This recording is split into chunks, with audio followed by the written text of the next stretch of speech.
Yo vengo de la isla de Japón, he fumado cuatro porros que mi novia me invitó. Yo vengo de la isla de Japón, he fumado cuatro porros que mi novia me invitó. La rifa es una cosa que te pone ciego, que de lo que estoy y te lleva. Hola corazones. Bueno, vamos a empezar este tema de introducción a SQL, que es el lenguaje de consulta con el que vamos a trabajar a lo largo de todo el curso e incluso, como ya he comentado en clase, en el curso siguiente, en segundo, también lo vamos a utilizar y de hecho, es un lenguaje que no vais a abandonar nunca durante vuestra vida profesional. Bueno, este es un tema bastante más práctico que los que hemos visto hasta ahora, porque ya aquí en este tema vamos a empezar a trabajar en serio delante del ordenador y vamos a empezar ya a hacer prácticas directas, ¿no? Conectándonos directamente y accediendo a bases de datos y hablando con el SGBD, con lo cual pues aquí va a haber mucha menos parte teórica y va a haber mucha más parte práctica. Bueno, el lenguaje SQL es, como ya comentamos en clase, es un lenguaje de consulta y por tanto es un lenguaje que no está destinado a ser un lenguaje de programación, no sirve para escribir programas, no es su finalidad. La finalidad del lenguaje SQL, como de cualquier otro lenguaje de consulta, es el de poder acceder y en definitiva manipular bases de datos, en concreto bases de datos relacionales, que son las bases de datos con las que vamos a trabajar y que ya conocemos de haberlas trabajado un poco en el tema anterior, ¿verdad? Bases de datos en las que la información está almacenada en forma de tablas, organizadas en filas y columnas. Por tanto, este lenguaje de consulta nos va a permitir manipular esa información. Información, como digo, estructurada en forma de filas y columnas. SQL significa lenguaje de consulta estructurado en inglés, ¿verdad? Son las siglas de lenguaje de consulta estructurado. Y por ver un poco la historia de cómo se crea el SQL, pues bueno, comentar un poco que en el año 1970 el doctor Edgar Codd, uno de los grandes de la informática y en concreto de las bases de datos, publica su famoso artículo donde saca a relucir por primera vez el concepto de base de datos relacional, ¿vale? Y en ese artículo pues nace por primera vez el concepto de modelo relacional, en definitiva. Propone ese modelo como una alternativa a los modelos de bases de datos que existían por aquel entonces, que principalmente eran las bases de datos jerárquicas y las bases de datos en red. ¿De acuerdo? Bueno, en ese artículo pues ya lo estuvimos comentando. El doctor Codd sugiere que es mucho más interesante estructurar la información utilizando estructuras matemáticas como el concepto de relación matemática, ¿vale? Ese concepto de relación matemática a su vez dará lugar, digamos, a la representación tabular, la representación en forma de tabla que ya todos conocemos. Pero es interesante y es importante recordar que detrás del concepto de tabla hay todo un armazón matemático y una base matemática que sustenta todo este modelo, ¿de acuerdo? Bueno, a partir de esas ideas que publicó en su artículo, los laboratorios de IBM, de la empresa en la que el doctor Codd trabajaba, definen lo que se denominó el lenguaje SQL.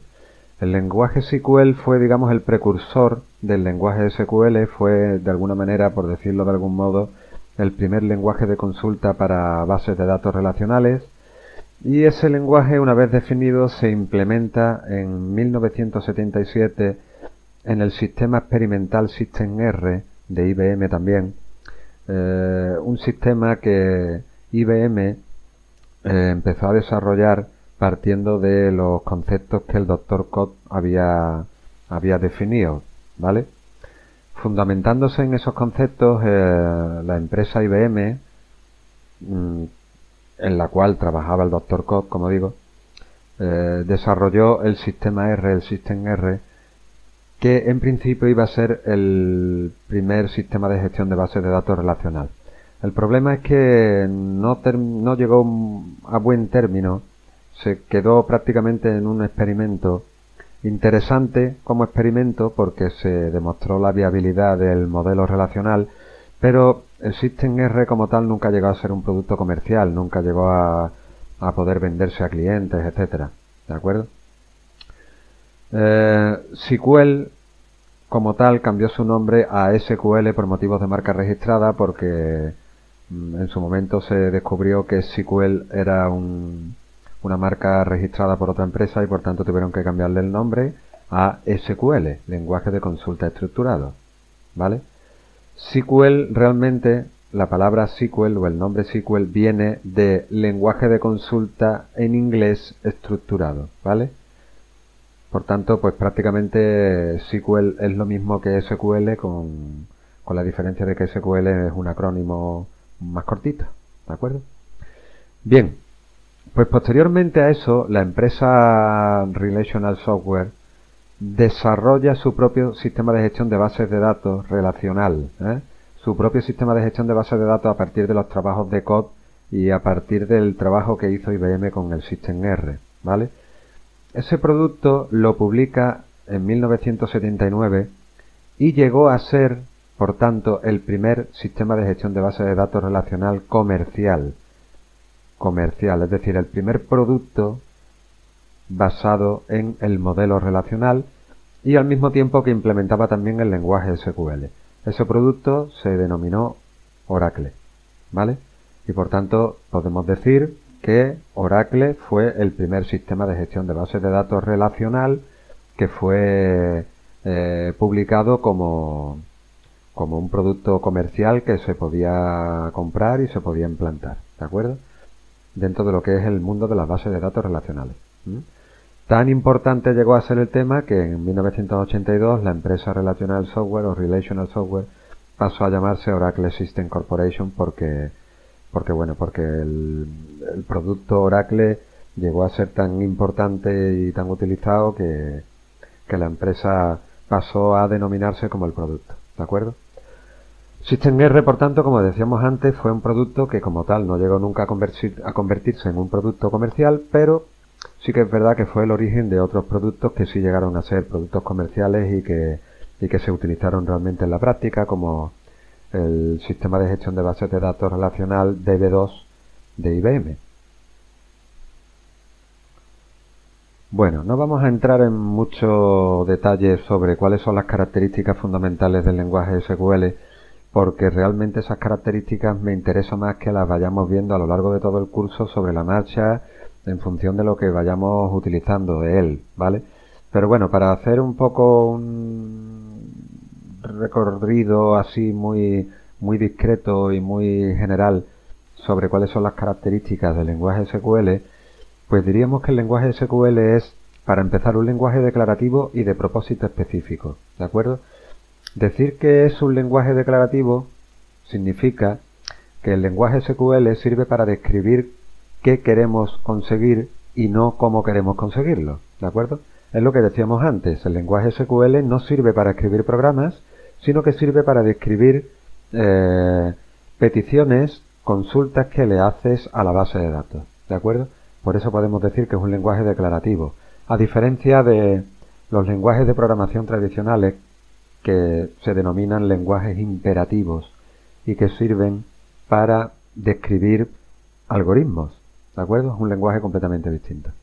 Y es un lenguaje de propósito específico, a diferencia de los lenguajes de programación tradicionales como el Java, que son lenguajes de propósito general, porque un lenguaje de propósito específico está orientado a resolver un problema concreto, no está orientado a hacer todo tipo de programas o a resolver todo tipo de problemas, ¿de acuerdo? El lenguaje SQL, por tanto, tiene un cometido muy específico que es el de ser utilizado como lenguaje de consulta para acceder a bases de datos. Por tanto, el lenguaje SQL no se puede utilizar para escribir videojuegos, por ejemplo, ¿no? ¿De acuerdo? Los lenguajes, por contra, los lenguajes de propósito general, sí son lenguajes que están orientados a resolver en principio cualquier tipo de problema, ¿vale? Otra de las características del lenguaje SQL es que está basado en el modelo relacional, cosa que ya sabíamos, ¿verdad? El lenguaje SQL sirve para escribir consultas a bases de datos relacionales, no a otro tipo de bases de datos, sino a bases de datos relacionales, ¿vale? Por tanto, se basa, en definitiva, en el concepto de tabla, en el concepto de fila, en el concepto de columna y en otra serie de conceptos, ¿vale? Pongo aquí entre paréntesis con pequeñas diferencias porque ya veremos que cuando trabajamos con el lenguaje SQL se relajan ciertas condiciones, se relajan ciertas condiciones que en principio en el modelo relacional se tienen que cumplir, pero que cuando trabajamos con el lenguaje SQL no tienen por qué cumplirse, de cara a que el funcionamiento del lenguaje SQL sea más eficaz y sea más cómodo para el usuario. El lenguaje SQL es una implementación del álgebra relacional, ¿vale? El álgebra relacional es una operativa matemática que también definió el Dr. Codd, que sirve para manipular relaciones dentro de lo que es el modelo relacional, ¿de acuerdo? El álgebra relacional, por tanto, es una estructura matemática, es un conjunto de operaciones que nos permite llevar a cabo procesamiento con tablas. Y eso es a nivel teórico. Por tanto, el lenguaje SQL lo que hace es implementar la mayoría de las características del álgebra relacional. También pongo aquí entre paréntesis con pequeñas diferencias, como ya veremos, ¿vale? El lenguaje SQL está formado por 3 sublenguajes. En realidad, el lenguaje SQL como tal es un lenguaje que sirve realmente para hacer todo tipo de cosas con la base de datos.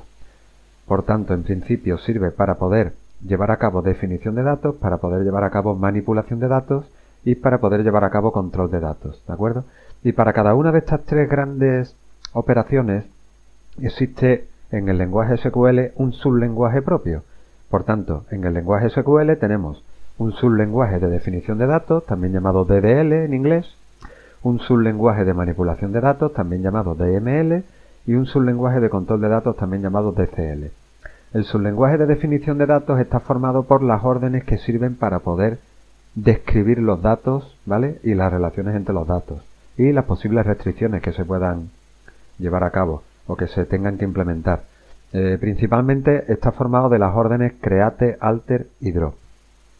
El sublenguaje de manipulación de datos nos permite manipular los datos, es decir, hacer las 4 operaciones básicas que de toda la vida se ha denominado altas, bajas, consultas y modificaciones, ¿de acuerdo?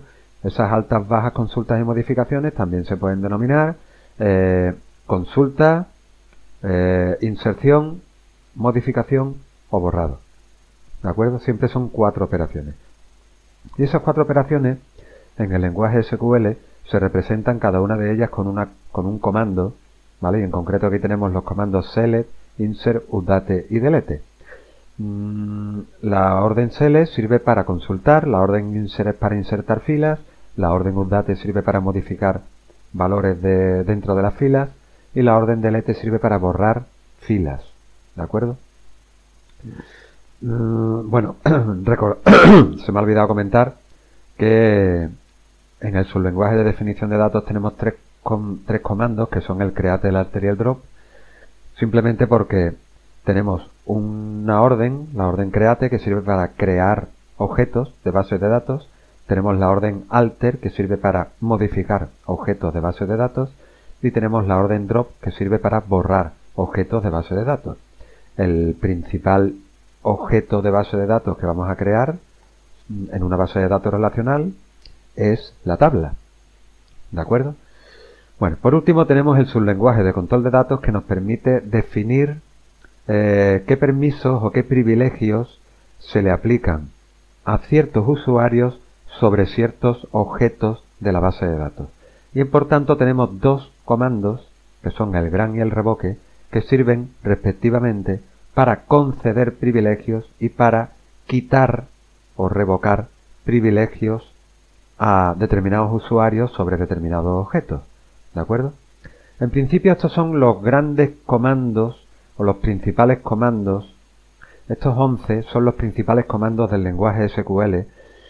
Realmente hay más comandos que cubren aspectos que no están cubiertos ya por los 3 sublenguajes anteriores, En principio estarían en este cuarto punto. No los pongo aquí porque sobre la marcha lo iremos estudiando y lo iremos aprendiendo, pero que sepáis que aparte de todos estos hay otros comandos que también vamos a aprender y que también vamos a utilizar. ¿De acuerdo? Pero lo que sí está claro es una cosa. De todos estos comandos que hay aquí, de todos estos 11 comandos que hay aquí, el más importante con diferencia es el comando sele o la orden sele, esta de aquí. Es la orden que nos permite consultar información, solicitarle al SGBD que nos entregue información que está almacenada en la base de datos. ¿De acuerdo? Y es el comando más importante, el comando con el que vamos a trabajar mucho más tiempo y con el que nos vamos a dedicar mucho más tiempo de la asignatura. ¿De acuerdo? Bueno, algo muy interesante que tenemos que comentarles del lenguaje SQL también es que es un lenguaje que está cubierto por estándares. Es decir, es un lenguaje estandarizado y por tanto eso nos va a servir para algo muy importante. Tened en cuenta una cosa. Cada SGBD puede implantar su propia versión del lenguaje SQL y de hecho al principio eso ocurría muchísimo hasta el punto de que era una especie de locura convertir, por ejemplo, una consulta escrita en Oracle en otro SGBD, ¿de acuerdo?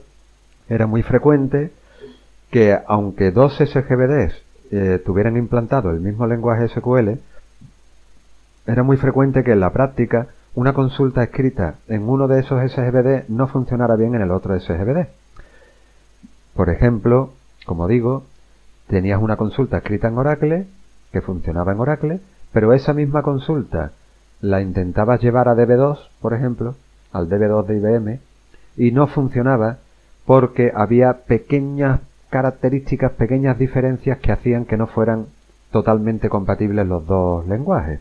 Por tanto, el lenguaje SQL de Oracle no era el mismo que el lenguaje SQL de DB2, ni era el mismo que el lenguaje SQL de otros SGBDs. Eso todavía sigue ocurriendo, pero ocurre mucho menos y es menos virulento el problema, porque desde hace muchos años se llegó a la conclusión de que había que estandarizar el lenguaje, es decir, de que había que llegar a un punto común de forma que todos los SGBD trabajaran al menos con una versión básica del lenguaje SQL que fuera igual para todos los SGBD. Y entonces el Comité Nacional de Estándares Americano, el ANSI, y posteriormente la Organización Internacional de Estándares, la ISO, empezaron a definir estándares que fueron saliendo en determinados años y por eso se denominan en función del año en el que salieron. Entonces tenemos el estándar SQL 86, tenemos el estándar SQL 89, el SQL 92 y a partir de ahí empezaron a llamarse SQL 1999, SQL 2003, SQL 2006, SQL 2008 y la última versión del estándar SQL que se denomina SQL 2011. Esa es la última versión hasta ahora del estándar SQL. Y los estándares lo que hacen es definir características básicas que todos los sistemas de gestión de bases de datos que implementen el lenguaje SQL deberían considerar. ¿De acuerdo? Es decir, el objetivo es que todos los SGBDs que hay en el mercado que implementan o que dicen implementar el lenguaje SQL, ¿vale? El objetivo es que todos esos SGBDs entiendan al menos el núcleo básico fundamental del lenguaje SQL que viene definido por esos estándares. ¿De acuerdo? De tal manera que si nosotros escribimos una consulta en un SGBD y esa consulta está escrita según el estándar, eso nos garantiza que esa consulta la podemos llevar a otro SGBD diferente sin ningún tipo de problema y va a funcionar sin ningún tipo de problema. ¿Vale? Eso es la teoría. En la práctica veremos que eso no es exactamente así porque no es tan fácil, pero casi podríamos decir que sí. ¿Vale? Al margen de eso, por tanto, el objetivo, por tanto, es que cada SGBD implemente el estándar SQL y después cada SGBD es libre de implementar por encima de ese estándar sus propias extensiones al lenguaje. ¿De acuerdo? Eso es algo que ocurre, por ejemplo, en Postgres, que es el sistema de gestión de bases de datos relacional que vamos a utilizar nosotros aquí en el curso, bueno, pues Postgres implementa el estándar SQL, pero además también implementa determinadas extensiones, ampliaciones del lenguaje SQL que solo entiende el SGBD Postgres, ¿de acuerdo? Eso significa que si nosotros usamos las extensiones que nos proporciona Postgres, probablemente nos va a beneficiar de cara a que nos va a facilitar ciertos trabajos, pero va a provocar como resultado negativo el que esa consulta ya no se pueda transportar a otro SGBD, puesto que ese otro SGBD no va a entender esas características extendidas que el Postgres le ha incorporado, ¿de acuerdo?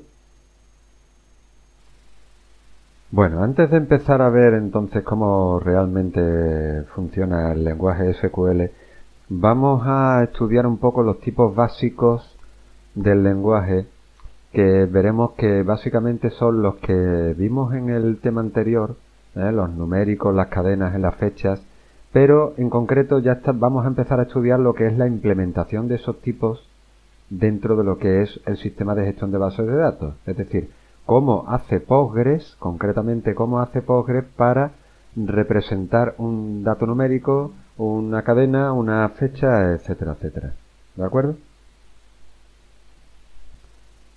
Bueno, pues como decíamos, aquí tenemos los tipos básicos, los tipos de datos básicos del lenguaje SQL, que son en principio los mismos tipos básicos que habíamos visto en el tema anterior, los números, las cadenas y las fechas, pero aquí lo que vamos a estudiar es cómo implementa el lenguaje SQL esos tres tipos básicos, ¿de acuerdo?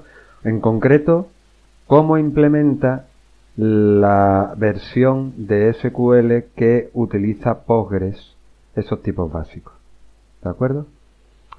Bueno, pues básicamente tenemos aquí estos tres tipos, como decíamos, los números, las cadenas y las fechas, y los números, el SQL estándar lo separa en varios grupos. En principio yo aquí voy a hacer un resumen muy básico, porque aquí en realidad en absoluto están todas las posibilidades ni todos los tipos. Aquí solamente vamos a ver un pequeño resumen, y dentro de este pequeño resumen, dentro de lo que son los tipos numéricos, vamos a ver solamente los enteros y los números de precisión arbitraria. Dentro de los números enteros, pues es muy fácil, tenemos los enteros pequeños, los enteros medianos y los enteros grandes, ¿de acuerdo? Tenemos el small int, que es el tipo de dato que sirve para representar los enteros pequeños, el integer, que es el tipo de dato que sirve para representar los enteros medianos, y el big int, que es el tipo de dato que sirve para representar a los enteros grandes. Eso quiere decir que a lo largo de nuestro trabajo podremos encontrar en muchas ocasiones tablas en las cuales vamos a ver algunas columnas que son de tipo small int, o columnas que son de tipo integer, o columnas que son de tipo big int. Al final, las tres almacenan números enteros, números que no tienen parte decimal, en definitiva, con o sin signo, ¿de acuerdo? Números enteros. La diferencia está en cuál es el número más grande que pueda almacenar, ¿de acuerdo? Porque el small int tiene un rango de valores posibles pequeño, ¿vale? El integer tiene un rango de valores bastante más grande, y el big int es el tipo de dato que es capaz de representar enteros dentro de un rango muchísimo más grande, ¿de acuerdo? Por tanto, digamos que la diferencia entre estos tres tipos de datos enteros está en el número más grande o el número más pequeño que se puede representar con un tipo de estos, ¿de acuerdo? Para que nos hagamos una idea un poco para que nos vayamos haciendo el cuerpo, el small int ocupa 2 bytes, por tanto el small int es capaz de representar números enteros que quepan en 2 bytes, ¿de acuerdo? El integer ocupa 4 bytes y por tanto con un tipo de datos integer nosotros vamos a poder almacenar números enteros que quepan en 4 bytes, y el big int ocupa 8 bytes, ¿de acuerdo? Por tanto pasamos de 2 a 4 y de 4 a 8, ¿vale? Bueno, pasamos ahora a ver los numéricos de precisión arbitraria, es decir, el tipo de dato numéric. Bueno, el tipo de dato numéric es muy particular, ya empezamos ahí a ver cosas un poquito más complejas. Es un tipo de dato que realmente tiene su importancia cuando ya empezamos a estudiar los números reales, es decir, cuando ya empezamos a estudiar los números que tienen tanto parte entera como parte fraccionaria o parte decimal, ¿vale? Entonces, realmente, cuando ya hayamos visto los números reales, que los veremos en temas posteriores, es cuando realmente vamos a estudiar absolutamente cómo funciona el tipo numérico. Pero como todavía no hemos visto los números reales y estamos viendo solamente los números enteros, simplemente vamos a quedarnos en una característica del tipo numérico. Y es que el tipo numérico, como veis, lleva entre paréntesis un número. ¿De acuerdo? Ese tipo, el tipo numérico, lleva un parámetro que va ahí entre paréntesis. Y con eso lo que estamos indicando, con ese número entre paréntesis, estamos indicando el número máximo de dígitos que va a poder contener un número de ese tipo. Por ejemplo, si yo pongo un numérico de 5, ¿vale? Estoy diciendo que un dato de ese tipo debe contener como máximo 5 dígitos. Es decir, un número de tipo numéric de 5 no puede tener más de 5 dígitos. Por tanto, el tipo numéric de 5 representa el conjunto de todos los números enteros que tienen como máximo 5 dígitos. ¿De acuerdo? Entonces, como veis, es una forma diferente de representar los enteros, porque antes, con el small int, el integer y el big int, nosotros representamos los enteros en función del tamaño en bytes, ¿vale? Si es pequeño, si es grande. Sin embargo, con el tipo numéric, nosotros representamos los enteros indicando cuál es el número máximo de dígitos que puede contener. ¿De acuerdo? Por tanto, es completamente distinto. Ya digo, el tipo de dato numéric es muy importante y de hecho lo utilizaremos mucho más que estos de aquí, que los anteriores, ¿de acuerdo? Pero realmente tienen su razón de ser, sobre todo cuando empezamos a trabajar con números reales y con cantidades monetarias, por ejemplo, con dinero en euros, ¿no? ¿De acuerdo? Así que hasta entonces no vamos a seguir trabajando con el tema del numéric, pero en su momento trabajaremos más. Bueno, seguimos mirando, en este caso ya las cadenas, ¿vale? Cadenas en principio hay de dos tipos, ¿vale? Y Postgres incluye un tercer tipo, que es el tipo text, ¿vale? Este de aquí que pone que no es estándar. ¿De acuerdo? Entonces, si indicamos básicamente, si vemos cuáles son los dos tipos, la diferencia entre los dos tipos, pues diríamos que tenemos por un lado el varchar, ¿de acuerdo? Y tenemos por otro lado el char, ¿vale? Tenemos el tipo varchar y tenemos el tipo char. Y luego tenemos, como digo, el tipo text, que este tipo no es estándar, sino que solo existe en Postgres, ¿de acuerdo? Es una extensión de Postgres, ¿vale? Bueno, ¿qué diferencia hay entre el varchar y el char? Pues una muy grande, muy importante.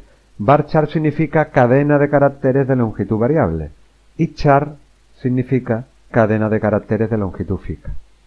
Fijaos, vamos a empezar con el varchar. Fijaos que el varchar es un tipo de dato que también lleva entre paréntesis un número, lleva un parámetro, ¿vale? Que en este caso este número indica el número máximo de caracteres que puede contener la cadena. Por tanto, si por ejemplo trabajamos con un varchar de 20, ¿vale? Con esto estamos indicando que una cadena de tipo varchar de 20 no puede contener más de 20 caracteres, ¿de acuerdo? Debe contener como máximo 20 caracteres. ¿Podría contener menos? Podría contener 4 caracteres, 5 caracteres, 8 caracteres, pero no puede contener más de 20 caracteres, ¿de acuerdo? Si ocupa menos de 20 caracteres, ¿vale? Si la cadena, por ejemplo, es la cadena hola, que tiene 4 caracteres, ¿de acuerdo? Pues solo estará ocupándose esos 4 caracteres, ¿vale? y los 16 caracteres restantes no se aprovechan. ¿Vale?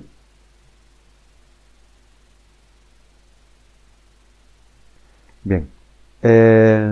La diferencia, por tanto, con el char es que el tipo de datos char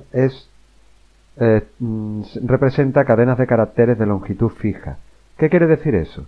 Que si yo tengo un char de 20, ¿vale? Una cadena de tipo char de 20 va a ocupar siempre 20 caracteres. ¿Y eso cómo es? ¿Y eso cómo es? ¿Cómo podemos hacer, por ejemplo, que la cadena hola, que tiene 4 caracteres, pase a tener 20 caracteres? Pues muy fácil. Lo que hace el sistema es rellenar con espacios los caracteres que sobran. ¿De acuerdo? Por tanto, si tenemos la palabra Pepe, o la cadena Pepe, o la cadena hola, por ejemplo, como decíamos antes, ¿no? Que son 4 letras, y tú la cadena hola la metes dentro de una columna que es de tipo char de 20, ¿vale? Pues lo que hace el sistema entonces es que desde la A en adelante hasta rellenar 20 caracteres se rellena con espacios. ¿De acuerdo? Por tanto, cadena de longitud variable, varchar, cadena de longitud variable, varchar, no rellena con espacios. Cadena de longitud fija, char, cadena de longitud fija, char, sí rellena con espacios, hasta el número que se le haya indicado. ¿De acuerdo? Por último, tenemos el text, que es un tipo de dato, como digo, especial que solo funciona en Postgres, ¿vale? Y que indica cadenas de caracteres de cualquier longitud. Es como si dijéramos un varchar, ¿vale? Pero que no tiene un número máximo de caracteres posible. ¿De acuerdo? Por tanto, un text es como si fuera un varchar en el que no indicamos el número máximo de caracteres que puede tener la cadena. ¿De acuerdo? Por tanto, en esa cadena podemos almacenar cualquier número de caracteres. Es una extensión propia de Postgres, no funciona en SQL estándar. Por tanto, probablemente una tabla que esté trabajando con la columna de tipo text en Postgres no funcionaría en MySQL. Por último tenemos los datos de tipo fecha, ¿de acuerdo? Los datos de tipo fecha, que ya sabemos que lo que hacen es almacenar fechas, y la implementación del SQL para el tipo fecha es el tipo date o date. Habrá veces que yo diga date y habrá veces que diga date, según me coja. ¿De acuerdo? Así que una columna de tipo date es capaz de almacenar fechas, ¿vale? Muy bien. Bueno, vamos a ver un ejemplo. ¿De acuerdo? Esta es la tabla clientes que ya conocemos. La tabla clientes que, tal y como la dejamos en el tema anterior, donde aparece un DNI, que es la clave primaria de la tabla, por cierto, por eso está subrayado, ¿verdad? Aparece un nombre, unos apellidos, una fecha de alta, una dirección, un código postal y un teléfono. ¿De acuerdo? Bueno, si a esas columnas les asociamos un tipo de dato, el tipo de dato más adecuado en función de los valores que va a contener esa columna, pues podríamos tener algo parecido a esto. ¿De acuerdo? Es decir, debajo del nombre de cada columna indicamos el tipo asociado a esa columna. ¿De acuerdo? Por tanto, podemos decir que el DNI es de tipo varchar de 9, que el nombre, por ejemplo, podría ser varchar de 30, los apellidos varchar de 70, la fecha de alta de tipo date, la dirección de tipo varchar de 200, el código postal sería un numeri de 5 y el teléfono sería un numeri de 9, perdón. ¿De acuerdo? Claro, cuando decimos, por ejemplo, que el DNI es una columna de tipo varchar de 9, eso significa que en todas las filas de la tabla esa columna va a adoptar un valor, va a tomar un valor que está contenido dentro de ese tipo de datos, ¿vale? O que está representado en ese tipo de datos, ¿de acuerdo? Por ejemplo, el valor 823738551N, ¿de acuerdo? Es un valor que entra perfectamente dentro del conjunto de valores que define el tipo varchar de 9, ¿vale? Porque el varchar de 9 es el tipo que define el conjunto de las cadenas de caracteres de hasta 9 caracteres de longitud. ¿De acuerdo? Y en este caso pues tenemos que el 823738519 es una cadena de 9 caracteres de longitud. Por tanto, este dato entra perfectamente en la columna varchar de 9. El nombre. Bueno, pues el nombre podría ser, por ejemplo, una columna de tipo varchar de 30, ¿vale? Eso quiere decir que dentro de esta columna, en cada fila de la tabla, podremos almacenar cadenas de hasta 30 caracteres de longitud. Lo que significa que una cadena de menos de 30 caracteres entrará sin más, ¿de acuerdo? Recordemos que es un varchar y por tanto es una cadena de longitud variable, por tanto no se rellena con espacios, ¿vale? Si fuera un char sí se rellenaría con espacios hasta ocupar los 30 caracteres, ¿de acuerdo? Por tanto, una cadena de menos de 30 caracteres entraría tal cual. Una cadena de exactamente 30 caracteres entraría perfectamente, a lo justo, pero entraría, ¿vale? Sin embargo, una cadena de más de 30 caracteres no entraría, ¿de acuerdo? Y en principio provocaría un error del SQL el intentar meter una cadena de más de 30 caracteres dentro de una columna o de una casilla en la que solo se admiten como máximo 30 caracteres, ¿vale? En los apellidos, por ejemplo, hemos dejado unos cuantos más, hemos dejado 70 caracteres, ¿vale? La fecha de alta, como veis, es una columna de tipo fecha, claro, porque almacena fechas, ¿vale? Por tanto, es de tipo date, y aquí no hay mucho más que contar. En la dirección, pues, tenemos un varchar de 200, porque la dirección puede ser bastante más larga, ¿vale? Fijaos que el código postal es un numeric de 5. Eso significa que, en principio, en esta columna solo voy a poder meter valores numéricos de hasta 5 dígitos, ¿vale? Hasta 5 dígitos. Es muy importante que no olvidemos eso, ¿eh? En ese sentido, el numeric funciona como un varchar. El numeric de 5 significa que en esta columna puedo meter números de hasta 5 dígitos. En este caso se da la circunstancia de que todos los números que aparecen aquí tienen exactamente 5 dígitos. Pero eso no quiere decir que todos los números tengan que tener 5 dígitos exactamente.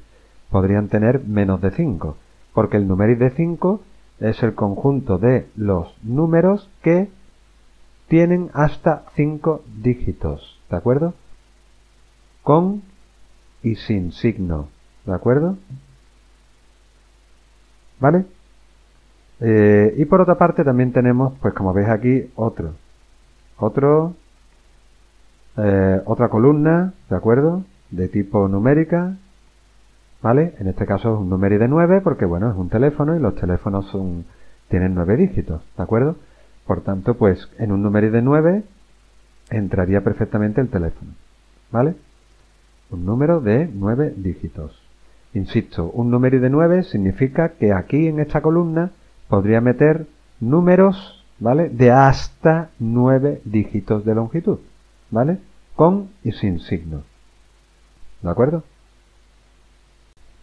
Bueno, es interesante también tener en cuenta que los tipos de datos definen a sí mismos una serie de restricciones. En realidad, si lo pensamos, cuando decimos que una columna es, por ejemplo, de tipo numérica, ya estamos imponiendo una restricción sobre esa columna. Estamos definiendo la restricción de que esa columna solo admite valores numéricos, no admite valores de otro tipo, ¿de acuerdo? Es como la columna de tipo fecha.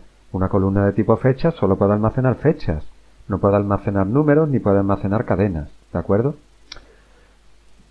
Igual que ocurre, por ejemplo, ¿no? Es lo que estoy comentando aquí, ¿no? Una columna de tipo numérica no podrá admitir valores de otro tipo, por ejemplo, de tipo cadena o de tipo fecha.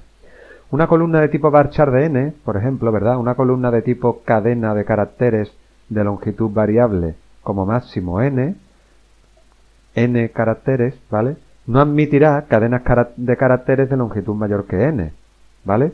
Es decir, no admitirá dentro cadenas que tengan más de n caracteres de longitud, siendo n el número que sea, ¿no? ¿Vale? Varchar de 5 no admitirá cadenas de más de 5 caracteres, dará error, ¿vale?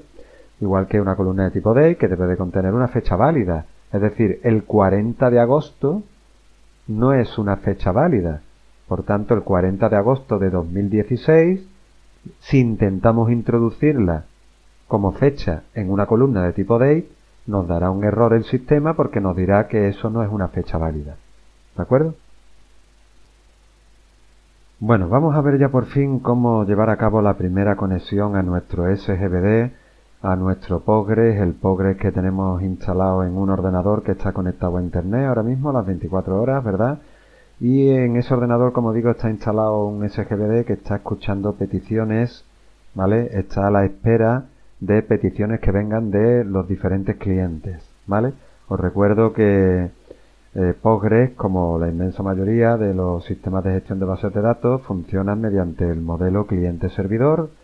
Por tanto, Postgres se define como un servicio que está a la espera de que le lleguen peticiones por parte de los clientes, que son aquellos programas que van a utilizar los usuarios para conectarse al servicio y para poder enviar consultas y que el servidor le mande la respuesta a esas consultas.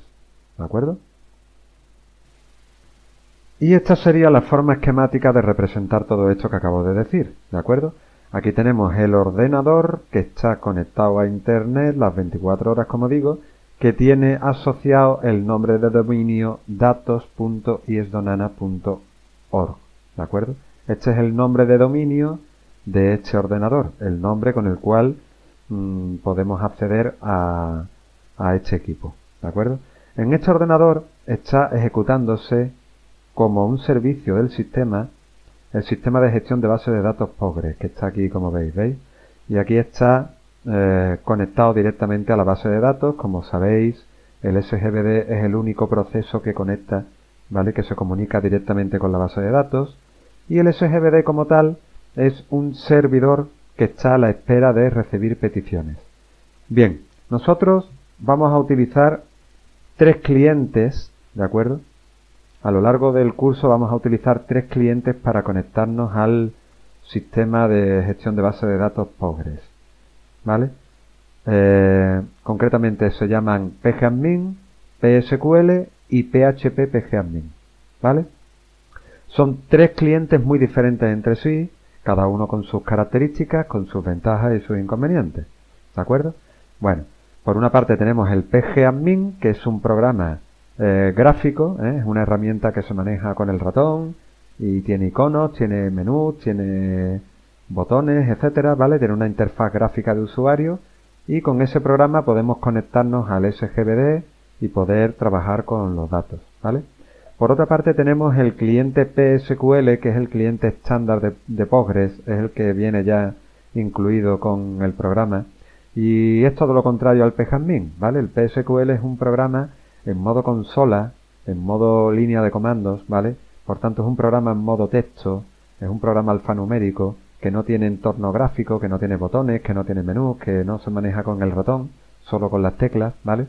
Pero tiene también características muy interesantes y a lo largo del curso lo utilizaremos. Por último tenemos también el programa PHP pgadmin, que es una aplicación web, ¿de acuerdo? Es un programa que se utiliza accediendo a él a través de un navegador web desde nuestro ordenador, ¿vale? Este programa está instalado en el mismo ordenador que en el que está instalado el sistema de gestión de bases de datos, ¿vale? Por tanto, veis, está todo dentro de la misma caja, ¿vale? Lo que representa que el programa PHP pgadmin, la aplicación web, está instalada dentro del mismo equipo en el que está el Postgres, ¿vale? Pues este equipo es el cliente para el SGBD Postgres, ¿vale? Al mismo tiempo, este programa, esta aplicación web, es el servidor del cliente web, que es el navegador web que vamos a utilizar nosotros. Esto en clase ya lo habíamos comentado, pero bueno, lo repetimos aquí. Aquí tenemos el cliente web que se comunica con la aplicación web, que es el servidor web, ¿vale? Y el servidor web, a su vez, es cliente del SGBD Postgres, ¿vale? Por tanto, en este caso, para utilizar el PHP pgadmin, estamos utilizando una arquitectura de 3 capas, ¿de acuerdo? Que son estas 3 que se ven aquí. Vamos a hacer un repaso rápido de las 3 aplicaciones para que las veamos un poco por encima, solo un poco por encima, para que veamos un poco cómo funciona cada uno de ellos y que los reconozcamos cuando cuando tengamos delante una pantalla de cada una de esas aplicaciones. ¿Vale? Vamos a empezar, por ejemplo, con el PSQL, ¿vale? El PSQL, como es un comando de consola, pues se teclea desde la consola del Linux, ¿vale? Hay una serie de parámetros que ya los indicaremos, ¿vale? Y esto nos está indicando que ya estamos conectados, ¿de acuerdo? Y entonces ya desde aquí pues podemos trabajar, por ejemplo, consultando los datos que hay en una tabla, como por ejemplo esta de aquí, ¿vale? O consultando otra tabla como esta de aquí, ¿vale? Aquí tenemos otro programa, aquí tenemos el PGAdmin 3, ¿vale? El PGAdmin, que es la aplicación gráfica que os comentaba que es un poco la contraria al PSQL, ¿vale? Es una aplicación, como veis, que tiene una interfaz de usuario gráfica, con menús, con botones, ¿de acuerdo? Se maneja con el ratón, ¿vale? Tiene una estética completamente distinta, ¿vale? Tiene una pantalla a través de la cual también podemos escribir las consultas y ejecutarlas para que directamente se nos muestre en pantalla la información, pero en este caso de una forma gráfica, ¿vale? Las mismas consultas que le mando a través de la interfaz de comandos, a través del PSQL, también las puedo mandar de forma gráfica, ¿de acuerdo? Finalmente tenemos la interfaz del PHP PGAdmin, ¿vale? Se accede a través de la dirección datos.diezbanana.org, por tanto abrimos el navegador y desde el navegador entramos en esta dirección y a través de esta dirección pues directamente ya nos sale esta pantalla donde marcamos el nombre de usuario y la contraseña, nos autenticamos, elegimos, ¿vale? Las tablas públicas, ¿veis? Y aquí aparecen las distintas tablas, pues por ejemplo la tabla emple, que es la que hemos estado consultando todo este tiempo. Si le damos a examinar, ¿vale? Pues aquí tenemos los datos que, como veis, están mostrados pues de una forma similar a como se están mostrando con el PSQL o a como se están mostrando con el PGAdmin, ¿de acuerdo? Los datos son muy similares, el asterisco from emple, y aquí también podemos poner el asterisco from depart, le damos a ejecutar y se nos muestra el resultado, ¿de acuerdo? O sea que aquí tenemos las tres aplicaciones cliente que podemos utilizar, entre otras muchas, entre otras muchas. Pero en principio estas serían las tres aplicaciones cliente que vamos a utilizar para conectarnos a nuestras bases de datos Postgres, ¿vale? Y por último, ya en lo que corresponde al tema que estamos ahora mismo, ¿vale? De introducción al SQL, nos quedaría por estudiar los fundamentos de la orden select, que ya hemos estudiado, ya hemos visto que es la orden que sirve para consultar información, ¿vale? La orden SQL que me permite consultar información que hay en la base de datos, ¿de acuerdo? Lo que ocurre es que todo esto lo vamos a ver en clase directamente sobre la marcha, de forma práctica, ¿vale? Así que en clase vamos a ver esto en lugar de verlo aquí en el vídeo, que va a ser mucho más interesante.